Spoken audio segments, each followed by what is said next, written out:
자기 정권도 못 지킨 사람들이 나라는 지킬 수 있겠는가? 제목부터가 한국인들의 자존심을 건드리는 글이지만 북과 남을 살아본 사람의 부족한 생각을 적을 뿐이다. 며칠 전 어떤 모임에 참가한 적이 있다. 명함들을 보니 전직이 화려한 분들이 많다. 애국자들의 모임이라 나라 걱정될 뿐이다. 도중에 이야기가 한국이 생산하는 군사무기 분야로 돌아갔다.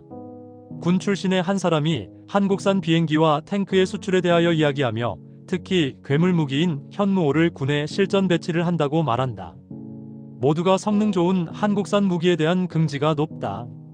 그런데 그 군 출신의 사람은 지금까지 북한이 핵을 가지고 한국을 위협했지만 우리에게 지하 수백 미터를 관통하는 현무5가 있기에 아무 걱정이 없다면서 한국군 단독으로도 북한과의 전쟁에서 얼마든지 이길 수 있다고 흥분해서 말했다. 세상에는 수많은 전쟁 경험과 교훈이 있다. 그 중에는 적을 잘 아는 것과 함께 자신도 잘 알아야 한다는 교훈도 있다. 그런데 한국의 일부 사람들은 지금 한국이 처한 위험한 환경은 생각지도 않고 무작정 군사무기의 우위가 전쟁의 승리를 결정한다며 자화자찬한다. 베트남전에서 최강의 무장을 가진 미군과 한국군이 왜 퇴각했으며 또 군사력 우위를 자랑하던 남베트남이 왜 가난한 월맹에게 망했는지는 알려고도 안 한다.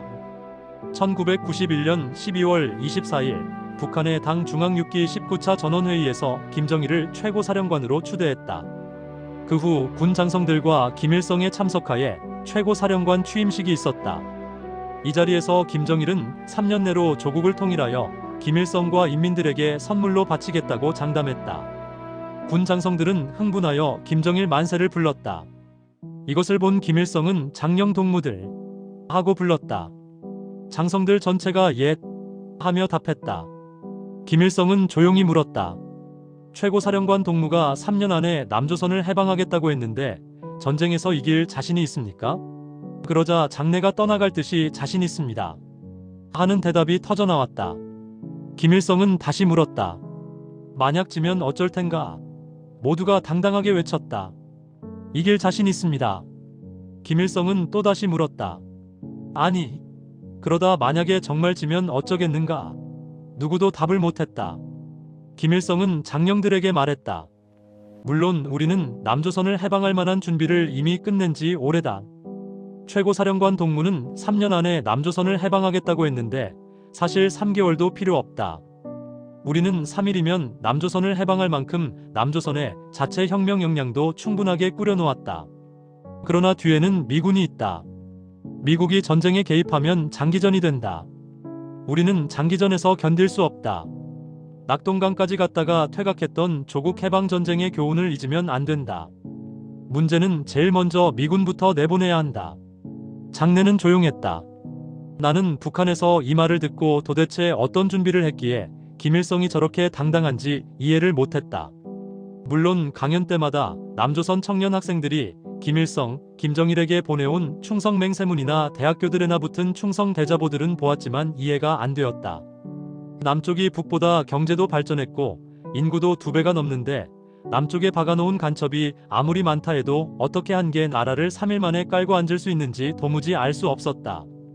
그 후 나는 한국에 와서 한국의 현실을 보고야 김일성이 장담했던 그 사실을 이해하였다.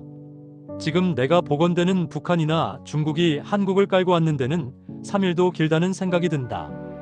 한국의 정권도 경제도 군사도 이미 북중이 장악했다. 그뿐이 아니다. 동부연합의 이석기 부대 같은 지하조직이 얼마인지는 누구도 모른다. 민노총만 해도 국군의 2배가 되는 108만이다.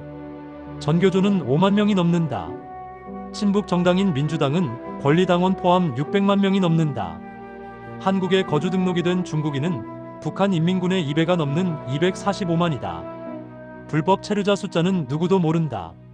이상의 모든 숫자는 미군만 철수하면 자체로 대한민국을 전복하고도 남을 반민주화 역량이다. 내 말을 부정할 사람들은 45년 전 광주에서 2시간 만에 국가무기고마 1~2개가 털리고 정규군 부대와 군수공장과 국가기관들이 습격 및 점령당한 것을 보라. 지금은 미군이 지켜주기 때문에 한국 땅덩어리와 국호만 존재할 뿐 나라도 정권도 한국인들의 것이 아니다. 그 증거가 중국인들과 친중 친북 분자들이 한국을 지켜낸 국가유공자보다 더 큰 혜택을 받으며 대한민국을 호령하는 것이다. 속은 다 썩어서 껍데기만 남은 나라에서 자기들의 정권도 지켜내지 못한 사람들이 비행기 탱크 몇 대 수출하고 미사일 잘 만든다고 우쭐해서 미군 없이도 북한과의 전쟁에서 이길 수 있다고 자랑하는 사람들은 최고의 바보다. 어떤 사람은 북한은 경제가 한국의 한 개 군만도 못하기 때문에 전쟁 못한다고 아는 척을 한다. 북한은 경제가 낙후해서 전쟁을 못하는 것이 아니라 미군 때문에 못할 뿐이다. 미군만 나가면 북한이 손을 안 대고도 코를 풀 만큼 한국은 이미 친북 친중 분자들이 다 장악한 상태다.